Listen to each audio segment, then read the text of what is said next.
వీరి పేరు రాణి. వీరు పెద్దెమ్మనూరు, నంద్యాల జిల్లా నుండి ఇక్కడ నంద్యాల తైలాభిషేకానికి వచ్చారు. వీరికి వివాహం జరిగి 15 సంవత్సరాలైంది. అయినా తనకి గర్భఫలం లేదు. కానీ మొదటైతే తను ఇక్కడికి రాలేదు. ఇక్కడ నుంచి ఒక ఆమె తన కోసం గర్భఫలం కోసం దైవజనుల దగ్గర ప్రార్థన చేయించి ఒక పండు తీసుకెళ్ళి తనకి ఇచ్చింది. ఇచ్చినప్పుడు ఆమె ప్రార్థన చేసుకున్న తిన్నది.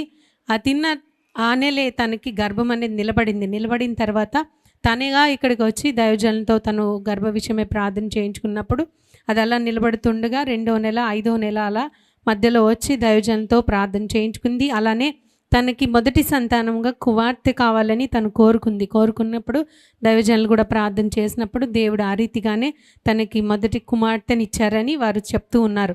వివాహం జరిగిన 15 సంవత్సరాలకి దైవజనులు ప్రార్థన చేయగా దేవుడు గర్భఫలాన్ని కుమార్తెని ఇచ్చారు.